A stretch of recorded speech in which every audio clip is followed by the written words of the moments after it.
I thought I'd make a video about why I personally raise rabbits. And I thought I'd let you see these little guys play while I did it. They're 2 weeks old today. The outside reason I raise rabbits is for three reasons. One, they're just fun. You get to spend time with them. They're soft to the touch. Their poop don't stink. It just goes on and on and on. Second, 4-H. My daughter's 7. She won meat pen in our county this year. She won $545. And my son won best of show out of the fair for that red New Zealand I have. And so he got a big old blue ribbon, and they enjoyed it. It's an easy thing to get into kids into. Rabbit people are real good people for a whole, and just real fun to get to know people that have rabbits. And 3 is definitely the manure. I like fruit trees and piddling in the garden, and so I like it for that reason. That being said, if you believe that we live in a perfect America and Walmart and McDonald's will always be here, you probably want to stop watching now, because that's about all I have for the sweet stuff.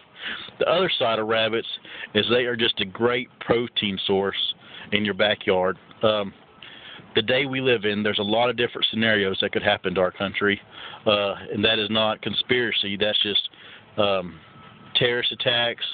I'm drawing a blank, but y'all all know them, because every day we think about what could happen. The one that I think will happen within the next 5 years is hyperinflation. We can't spend the way we're spending and not have consequence for it. It don't work in our own lives. It can't work on a bigger scale.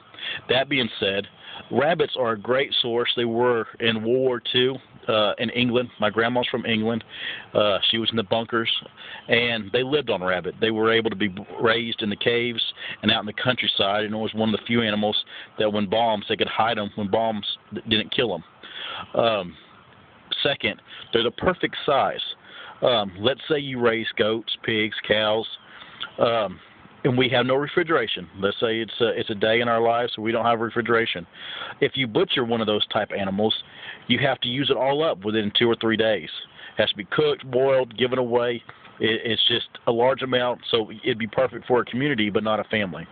Rabbit is perfect on the hoof, is what they say, because you can keep them alive, but a 12-week-old rabbit or a 16-week-old rabbit will more than enough feed a family for a few days or a week if you put it in a soup or a broth. And so it's something that you can keep alive until you need it. One of the things that I will say that is my own guidance is I never want my kids coming to me saying I'm hungry and knowing that I could have done something in the good days and just stuck my head in the sand and didn't do nothing. That's something that really motivates me. For some of you, you don't have the time or space to do a bunch of rabbits, and you really don't feel like eating them because you would rather go to the store and get them. In that case, just get a couple just to learn how. And that way, if you ever need to, you won't be stuck in the process of what do I do? You'll just be enlarging what you have. I'd recommend getting a buck and a doe or 2 dozen a buck.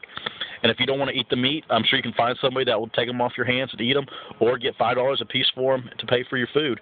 But you will learn what it takes to raise them, so if it ever becomes more of a necessity, you'll be good to go.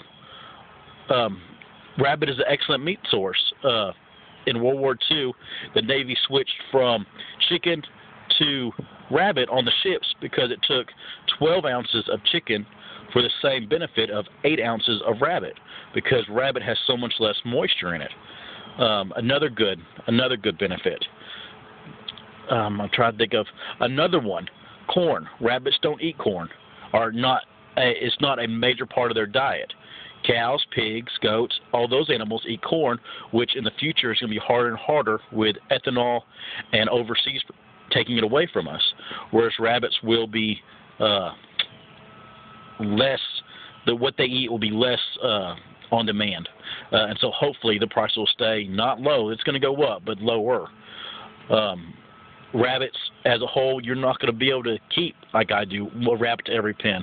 I think it'll be more you'll keep a couple does, and you'll have to keep babies in separate pens because you'll mainly be feeding them grass and stuff you can get from the woods. And so that's also something to think about. What can you grow in your yard that later on you could feed them? And the same with a water source. I have a pond about a quarter mile down the road that I've already, that's my thought for water for them. But something else to think about. Rabbits can't live very many days without water, and so all of a sudden what you've raised is gone. But on a good note, aren't these babies sweet? I don't mean to scare anybody. It's just time we open our eyes. Thank you for watching.